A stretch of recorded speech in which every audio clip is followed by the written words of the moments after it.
Hi guys, this is Coach Jamie here from Mills Gymnastics. As you can see, I am here at the gym. It's been a while. So today we're going to talk about our wonderful skill of back tucks. So back tucks is more of an advanced skill, but the drills that I'm going to be doing today, anyone from pretty much ages 5 and up can do, because these drills are going to be more progressive. To where they start at the very beginning. So you can do these safely at home, even if you haven't quite started working on the back tuck yet. So what we're going to talk about is, the first thing is our tuck handle position, which is that position of the tuck that you guys look like when you're in the middle of the air for that back tuck. So when you go for this one, you have to come right down on the ground. Your arms are going to be up by your ears, and mostly you want to try to make sure you're pushing for your shoulders to kind of cover those ears. You're going to be in that tuck position where your legs are bent, those are pointed. Our back and our butt, like our hips, are going to round to try to get over our shoulders to over our head. And these shins are going to be trying to press just a little bit past our nose.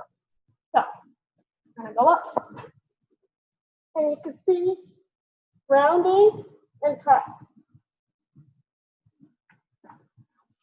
So some things you want to make sure you're not doing, and I'll kind of show these ones, is our butt kicking, which I'll show you that in a minute, and also like folding over or piking. So here's the first thing. So here's the butt kick, and then here it's going to lift over. And here's piking, just folding over.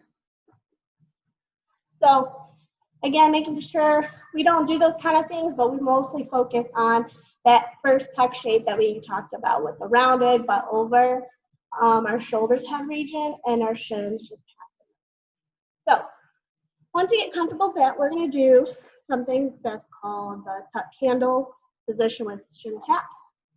And this is going to work on understanding that movement of that rotation and that back tuck. And it deals a little bit more with our core. So we're going to look at that.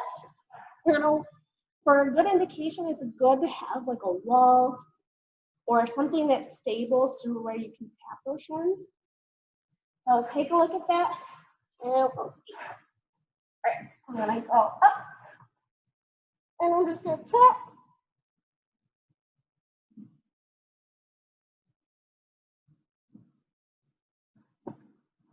Just like that. So make sure you're practicing that. Again, this is for that rotation component. So this is after you set, you're already in the air, and you're trying to pull those legs all the way over your head onto the floor. So once you understand the shape and you understand the tapping, we can do shin drive.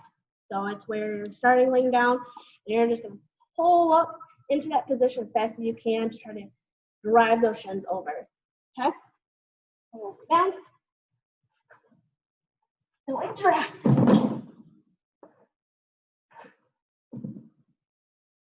Okay?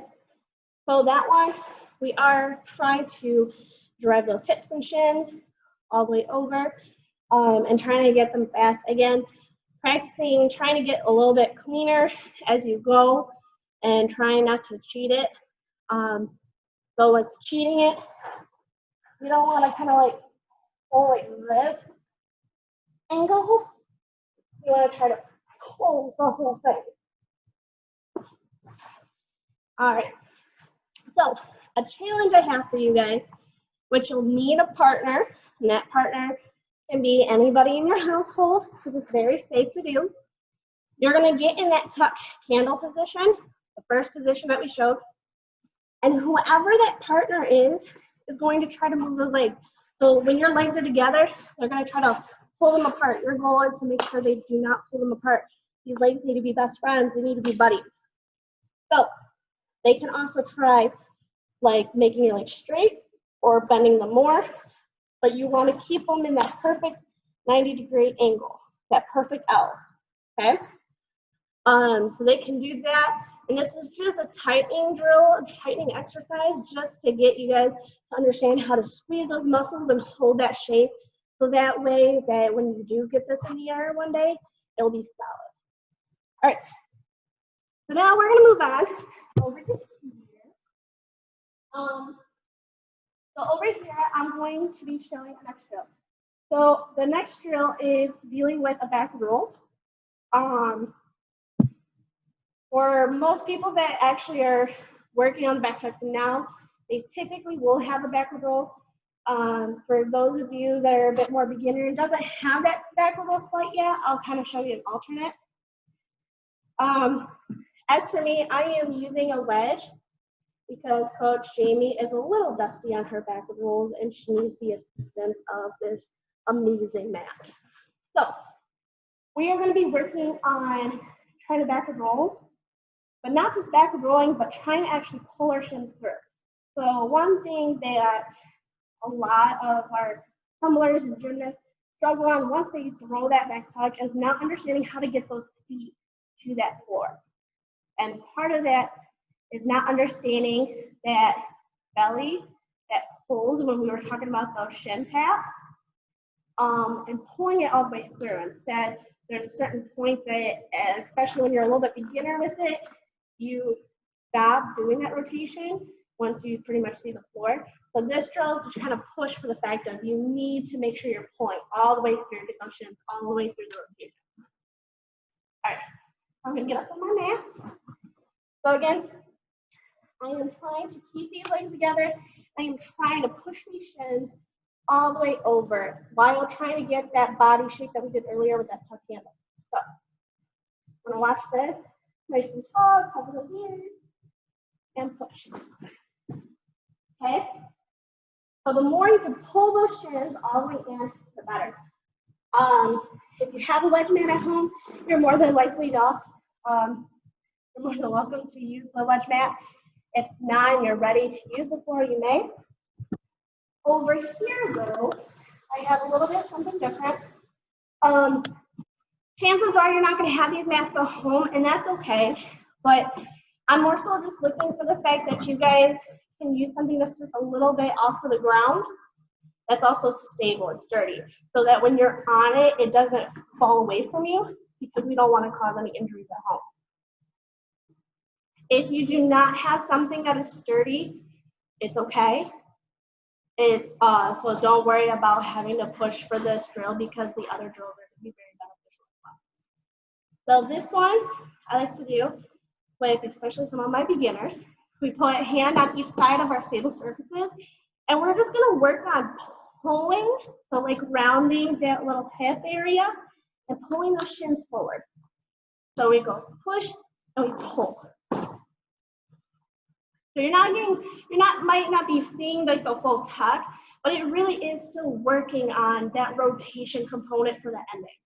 So again, hands solid, arms solid, push, pull. Not just swinging, but we're engaging our bellies to pull to round our hips, making sure our legs are in that 90-degree angle right here in the back of our knees, and our shins are flat forward. All right, we're gonna come over here. We talked a lot about the rotation component. We're gonna talk a little bit more about the set stuff. So, something that a lot of people forget in their sets is the fact that we need to go all the way through our toes.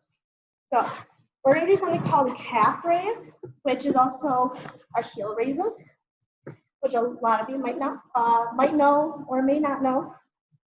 We're going to use our arms too with it because we're also working on sets, not just conditioning our legs to get them stronger. So,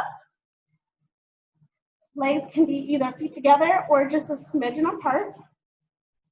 And you guys are going to go just a little bend and push. So notice I'm not pushing with my legs. I'm just going through the momentum, not the momentum, the motion. So we're here, straighten, push through the toes. Okay? Making sure we work a lot of those. One, it definitely strengthens this muscle back here in our calves. And it's going to, when we help that strengthen, it's going to help us be able to have more muscle to be able to get that power for that push jump. And not only that, but we're creating muscle memory. I told you, like when we go, we have to push through our toes. So if we're building that muscle memory that this is the feeling, when you're ready to go and you're getting spotted one day back in the gym, you'll be able to know, oh, got pushed through the toes. All right, so the next one is a jump backward roll. Again, we already know Coach Jamie's a little rusty on her backward rolls. So I'm just gonna do it to where my hands hit the floor and our shins are over in that tuck handle position, which is great for those of you that don't have their backward rolls yet. If you have your backward roll, please complete it all the way through. So when we were talking about our calf raise, we talked about going through the motion and pushing. We're gonna add it for the jump. And then we're going to do our sit, roll, smash. And again, you can follow through all the way to our toes. So again, I'm here, and I jump. Right there. Okay. I'm going to do that one more time. So we're going to start. Nice and tall. Get ready and push. Good, good, good. All right. So, other thing we're going to talk about is tuck jumps. Now, we start talking about tuck jumps in our very beginner levels, right? But you kind of learn tuck jumps, just kind of, let's hug ourselves, right? Just get that motion. But now, as you get a little bit better, you keep practicing it, we're going to practice on not just hugging to get those knees up, but we're going to practice pulling it up and making sure shins are flat, not here. We want flat. So, again, these are the tuck jumps that our beginners are used to. Okay? But what we want is now to get this flat, to learn about the jump with the set with the tuck to that shin pull. We're gonna go. Okay? I still put my arms down on that one, but as you get better, you can also keep your arms up. So go up. Keep practicing it. Try not to pull over to your legs. Try to get your legs to you.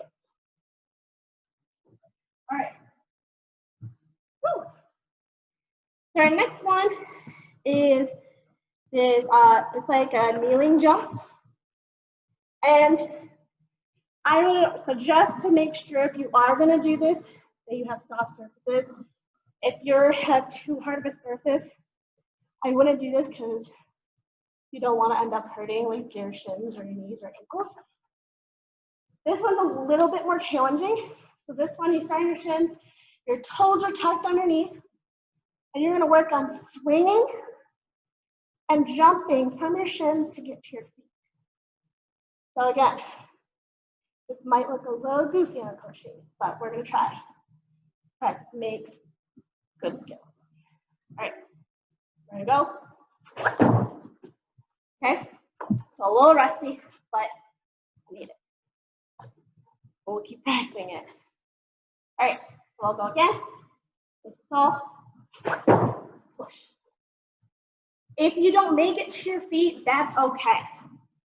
Keep practicing, keep being stronger, work on it. Do not give up.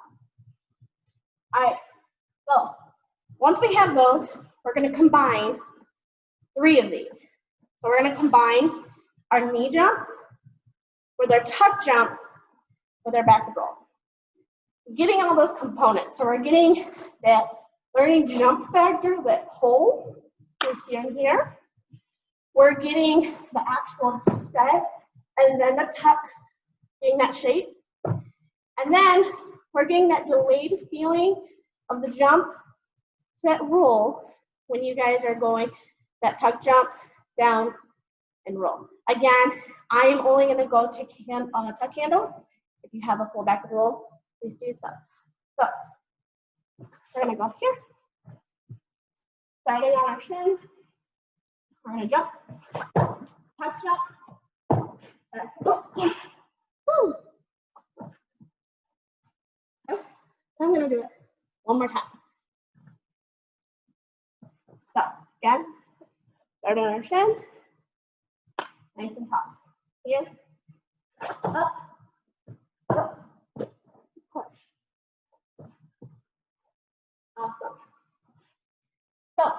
those are the tuck drills I have for you today. It was super good getting this nice workout and good skill practice in. I hope you guys all practice, and I cannot wait to see the results when you get back. Bye, guys.